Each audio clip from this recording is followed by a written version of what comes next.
sailed around the world and wrote a book about it, titled The Boy Behind the Gate, will be here to talk to us about sailing around the world and writing a book about it. It's fairly straightforward, but it's quite a fine thing that he did. Bill Lee, 2 weeks from now, talking partly about the Transpac in 2011, partly about developments toward new rating rules. And I can't tell you anything about that because I don't know anything about that, but that's why I'm going to be here to listen to Bill Lee 2 weeks from now. One more week out, the very first Wednesday in September, and it's right before the Big Boat Series, so it's going to be a little bit hectic under the roof here.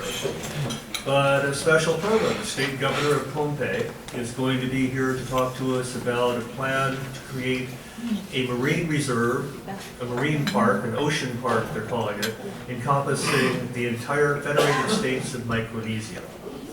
That would be an ocean area protected more than half the size of the United States. So it's an interesting thing. Commodore Tompkins, Nancy Tompkins, our members who are cruising in the South Pacific were in Pohnpei for some time. They became very alarmed at the rate of industrial fishing and the decimation to the big fish in that part of the world. And they called me up and said, hey, the guy is going to be in town, the governor of Pohnpei, he wants to talk to the yacht club. For gosh sakes, put him on. I said, couldn't get a different Wednesday? The answer was no. He's here on that Wednesday, so that's what's going to happen. Now, we've had a lot of events at the club this summer. 3 world championships, windsurfing, junior lasers, master lasers. While that was going on, our own Johnny Heineken was off winning the Kite Worlds in a fashion that was just absolutely incredible, as in 10 firsts and 2 lousy, embarrassing seconds in 12 races. More recently, Johnny went up to British Columbia and became the Canadian national kiting champion. But what hasn't been announced, I think, is that someone else went up there and became the women's Canadian kiting champion, and that would be Erica Heineken. And I get to have Erica stand up right now, please.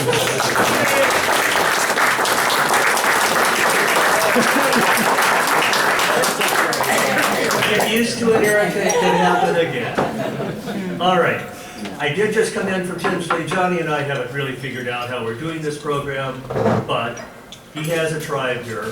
I'm going to let him take care of those introductions when he is ready. Right now, please welcome our own world champion in kiting, Johnny Heineken.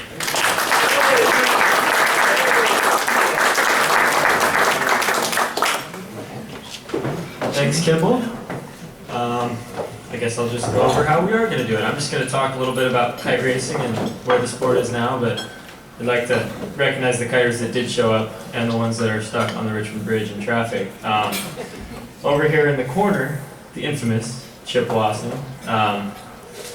Started kite racing here yesterday. We'll get to that. And Andy Cook, right here, one of our training partners, and traveled around the world with us. And Adam Cook and Brian Lake, who have got 2nd and 3rd at the Worlds, along with me, they're in traffic, so they might show up by the end. They tried to make it to be here and help out, but they went sailing this morning. So I'm just going to pull up a PowerPoint and talk some pictures.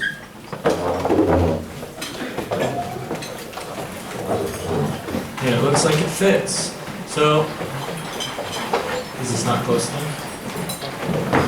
Help me out. You're so smart. Okay, so kiteboard course racing. What is it really? I mean, you see it every other Thursday night here at the club during the summer, and you see 40 kites on the line, somehow magically not crashing into each other.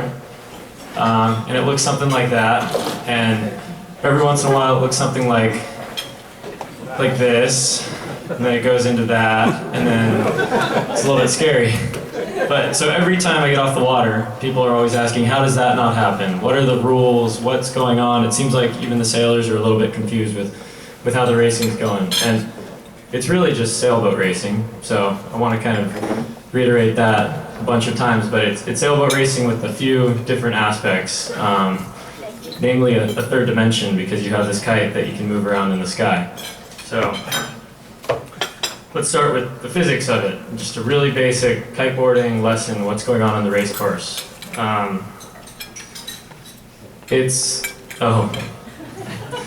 This is the aftermath of one of those tangles. So if you don't cooperate on the water, you gotta cooperate on the beach afterwards.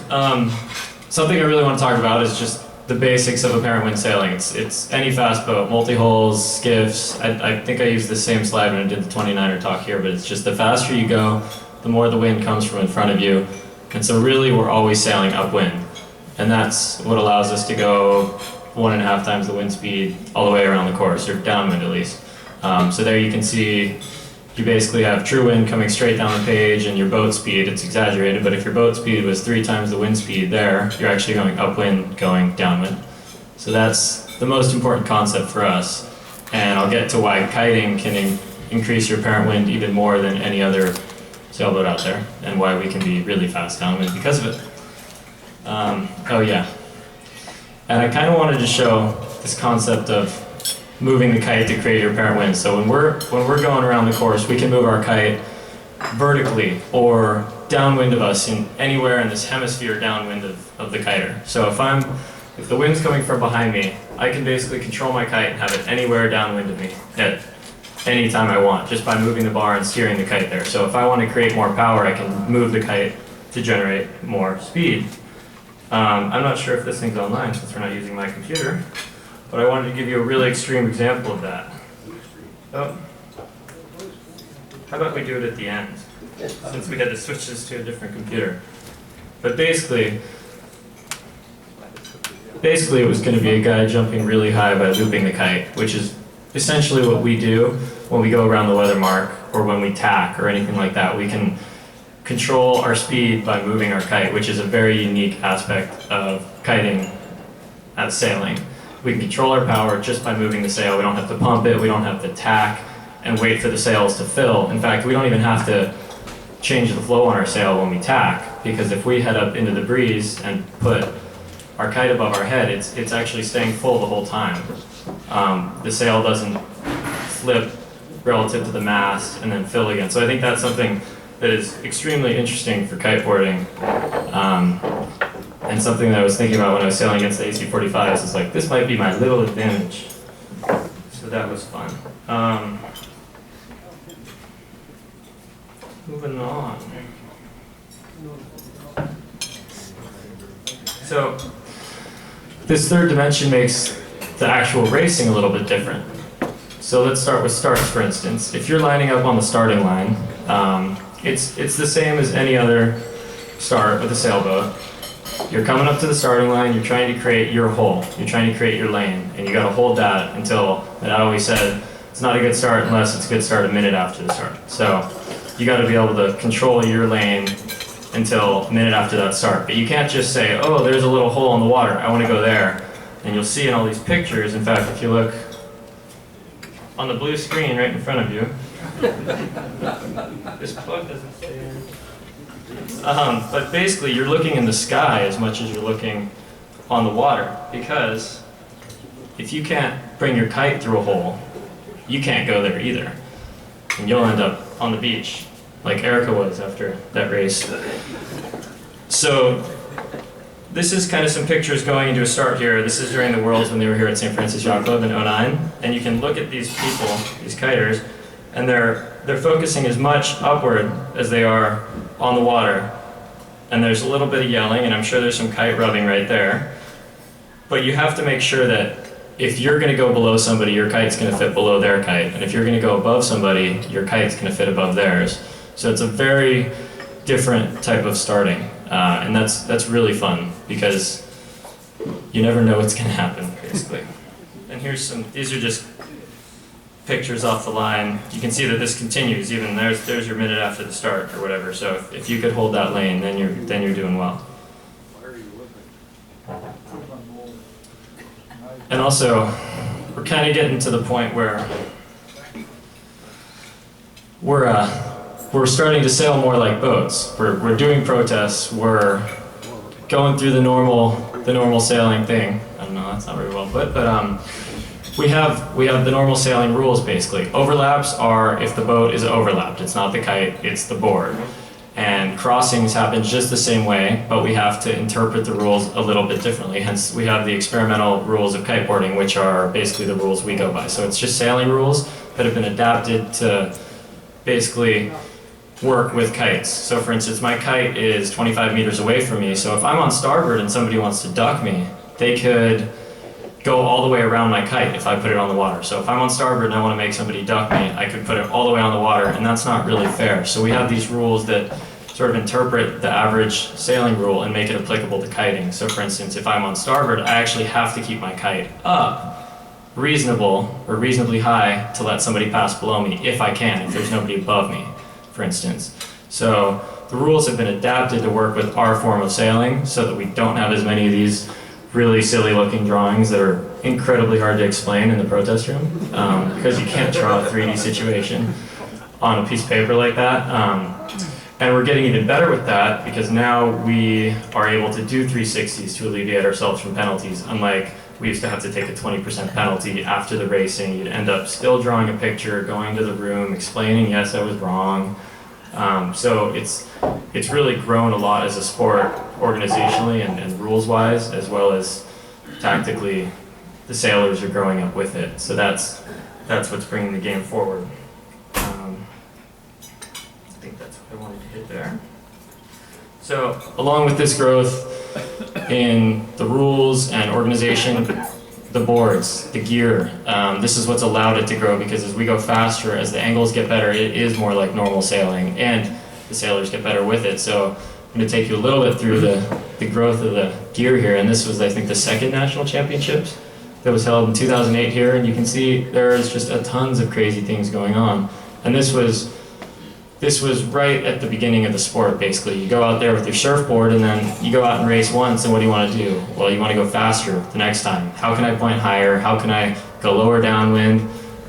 You can see Chip there with the foil board. I think he raced on that thing for a year or two, and that's just incredibly hard. So there's all these different ideas, and I didn't get into it until a little after this, until the 2009 Worlds, but that's something that I love most about it, is this teching out, this gear development. And I just graduated with an engineering degree, so personally I like to tweak around with my stuff a lot.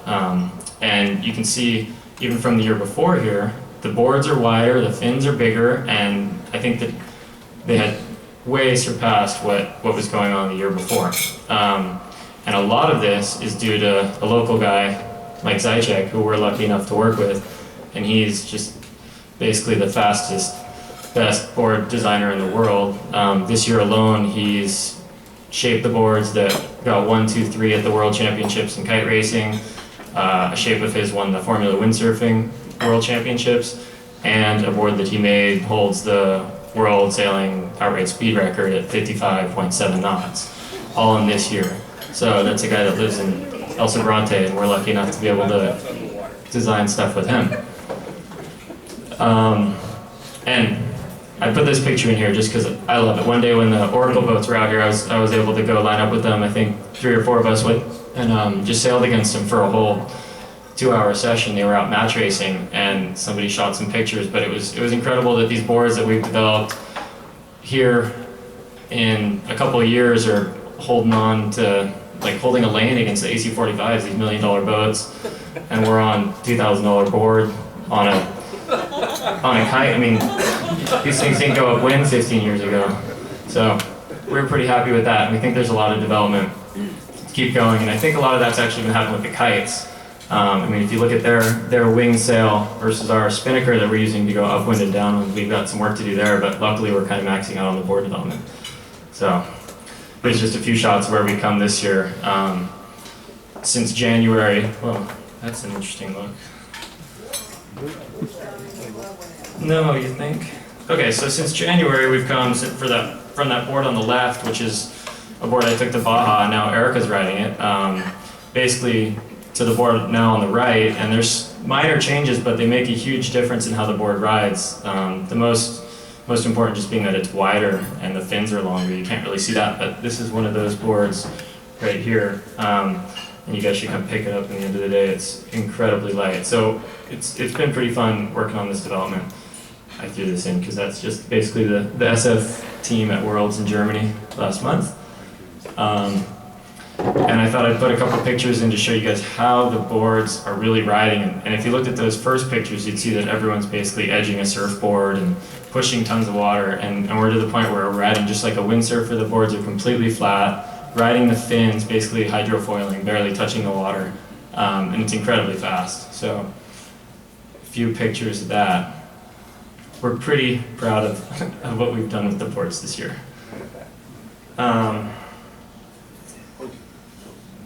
And all this is really fueled by the club's interest and energy that they've put forward to create this sport, because this kite racing actually was born at the St Francis Yacht Club, and it was born from people like Chip and John Gomes and John Craig coming together and saying, what if we tried to race around the course? And Chip was telling me the other day that he kind of thought it was crazy when they first approached John Craig, that he didn't know if it would work.